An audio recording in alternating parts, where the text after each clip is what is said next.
And if you remember from yesterday what I told you, there's two types of farming. One is conventional farming, what we do now with CAFOs and monoculture. Why was monoculture the thing now? Is because it involves less people. It involves less people. Why? Because you have machines doing all the work.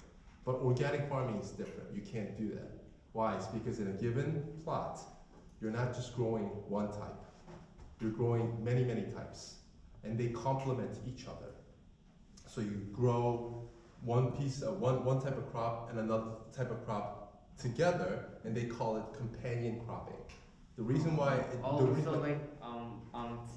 to like put livestock again, you have to like plant the like the grains and all the what the pigs eat, and then when the pigs eat that they'll like poop, and then the poop is for like the fertilizer, and then like it's better. So when you have an organic farm operation, or before conventional farming, before monoculture, that was just farming. There was no such thing as organic farming until we had the invention of this type of mechanized, chemically induced agriculture. So after World War II, they had all these tanks and all these big trucks that they developed to use for the war. Now the war is done. These big machines are still there. We've already developed them. We have to make use of it. So instead of putting a firearm on top of the truck, they will just put wings where they can spray water.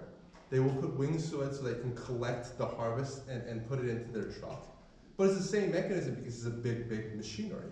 Now with that, you don't need many people. Before, with regular farming or organic farming, you had to have a bunch of people in a very tight schedule. Okay, what time is it for us to do? Like what are we supposed to do now? Oh, this is March, so we should be doing this. This is April, we should be doing this. And it's a very hectic schedule, and it's a very meticulous process because you have to tend to every type of crop. But with monoculture, you don't have that. It's just one type. You do it one time a year, and you use these big machines to just go around and harvest and water and whatever. The problem with that was, because they can't source organic fertilizer as you would do in regular farms or organic farms, because the cow manure, the sheep manure, the pig manure, the chicken manure, the dung, that was used to fertilize the land, you don't have that situation anymore. And you can't source organic fertilizers because they're super expensive. So what do? They make artificial fertilizers to pump into the land. But they also have to have, not just fertilizer, but pesticides and herbicides. Remember, to kill the weeds and get rid of the pests? And all of that is chemical. The problem with that is that initially, when you throw in a bunch of chemically produced fertilizers, it looks like the plants are doing really well. It but looks like but in the long run, it's not. It's depleting the ground quality. The ground microbiomes. Remember, we talked about all the bacteria and the earthworms and whatever that needs to be on the ground, on the soil, for the soil to be fertilized. You're killing all of that. Does that make sense? You're also killing it using the pesticides and herbicides too. And important to understand, why are they killing it? How is that possible? What is this made out of? Originally, herbicides and pesticides were actually war weapons. What? This is important for you to understand, okay? So herbicides to kill weeds, to get rid of weeds, the unwanted plants in our field. The precursor to that, the version before it, the much more heavier dosage, was something called Agent Orange. And they use this in wartime to get rid of the foliage or get rid of the trees in an area where the enemy was hiding. So in Vietnam War, what happened was the guerrilla Viet Congs, they would hide under the bushes because there was a lot of foliage, there was a lot of trees, and they would just ambush the US troops. And they were having a tough time because they didn't know where they were hiding. And they would just suddenly ambush and just wipe out a platoon or wipe out a company. So the US government or the US military was like, we can't have this. We can't have people just hiding in trees and just taking us down whenever they feel like it. But trees don't die instantly though. So what they did was they had a helicopter or a plane and they fly by the foliage, the area where there was a lot of vegetations, and they will spray this something called Agent Orange. Agent Orange, and it was deliberately made so that it will kill off all the leaves and all the vegetation. They don't have anything to like eat either. I'm sorry? That means like the plants that you eat, like you can't eat. Well, the Agent Orange, when they made it, they weren't using it to feed other people. They were using it so that they can just get rid of the leaves. Did they get rid of the leaves? It did. Like fast? It totally decimated the entire area.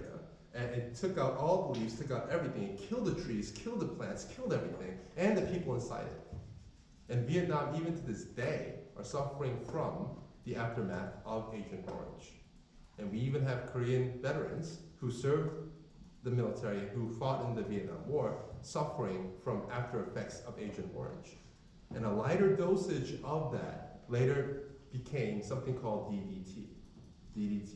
And DDT was like a watered down version of Agent Orange, and they gave it to everybody. They said, go use it at home, go use it in your garden, kill the bugs, kill the weeds.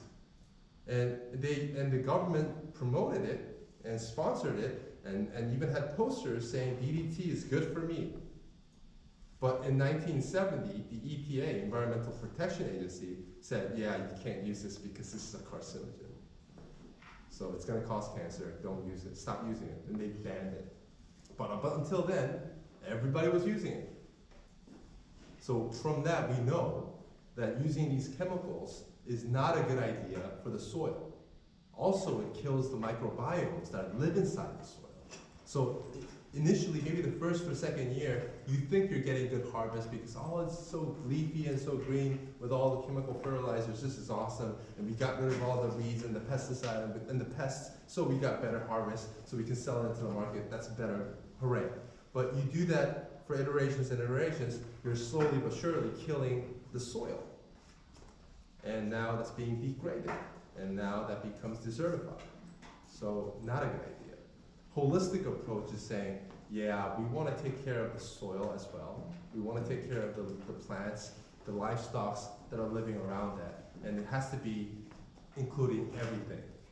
And it has to symbiotically work together so that it's sustainable. Does that make sense?